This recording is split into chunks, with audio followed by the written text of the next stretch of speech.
चुनावी बिसात बिछ चुकी है और एनडीए में भी सीटों का गणित उलझने लगा है। गठबंधन की छोटी पार्टियां अपनी ताकत दिखाने के लिए बड़ी रैलियां कर रही हैं। मकसद साफ है, अपनी लोकप्रियता और जनाधार का प्रदर्शन कर ज्यादा से ज्यादा सीटों की मांग करना। एनडीए में छोटी पार्टियों की बड़ी रैलियां, ज्यादा सीटों के लिए प्रेशर पॉलिटिक्स। मुजफ्फरपुर में चिराग पासवान ने बड़ी रैली कर अपनी पार्टी की ताकत दिखाई। रैली में भीड़ जुटाकर उन्होंने बिहार फर्स्ट, बिहारी फर्स्ट का नारा भी दोहराया। चिराग ने संकेत दे दिया कि एनडीए को मजबूत करने से पहले वो अपनी पार्टी की पहचान और हिस्सेदारी पर फोकस करेंगे। जात पात धर्म मजहब से उठकर मैं चाहता हूं कि मेरे प्रदेश के तमाम युवा एकजुट होकर एक साथ आकर विकसित बिहार बनाने के संकल्प के साथ जुड़े। वहीं दिल्ली में जीतन राम मांझी की पार्टी हिंदुस्तानी अवामी मोर्चा का राष्ट्रीय अधिवेशन हुआ, जहां मांझी ने साफ कर दिया कि उनकी पार्टी 30 से 40 सीटों पर चुनाव लड़ना चाहती है।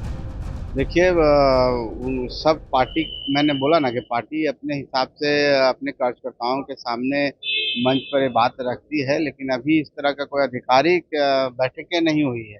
और जब तक बैठक नहीं होगी, जब तक आपस में हम लोग मिल के कुछ तय नहीं करेंगे, तो ये सब जो भी बातें होती है हम समझते हैं कि ये आउट ऑफ द प्लेटफॉर्म बात है। इस पर मैं बहुत ज़्यादा चिंतन करने की जरूरत नहीं है। उपेंद्र कुशवाहा ने भी पटना के मिलर ग्राउंड पर बड़ी रैली की और परिसीमन के बहाने अपनी ताकत का एहसास कराया। कुशवाहा ने बिहार के लोकप्रिय नेता रहे बाबू जगदेव प्रसाद के नाम पर भीड़ जुटाई और संदेश दिया कि उनकी पार्टी राष्ट्रीय लोक मोर्चा को नजरअंदाज करना महंगा पड़ सकता है। तो सबको वहाँ सीट चाहिए, सम्मान चाहिए। अब बीजेपी जेडीयू मिलकर सत्ता की मलाई खा रही है, बाकी छोटे दलों को तो वहाँ कोई तवज्जो नहीं मिल रहा। तो चुनाव और नज़दीक आएंगे जब, तो ये छोटे दल हो सकता है एनडीए छोड़कर अलग हो जाए। एनडीए तो परिवार की तरह है, 5 उंगलियां और मिल जाए तो पंच। एनडीए का पंच तो महागठबंधन को इतना जोर से लगेगा कि उनके जड़ें हिल जाएंगी।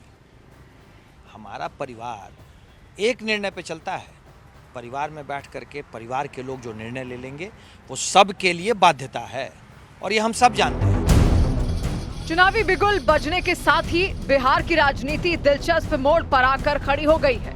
सीट बंटवारे का तनाव सिर्फ महागठबंधन में ही नहीं बल्कि एनडीए में भी साफ नजर आ रहा है।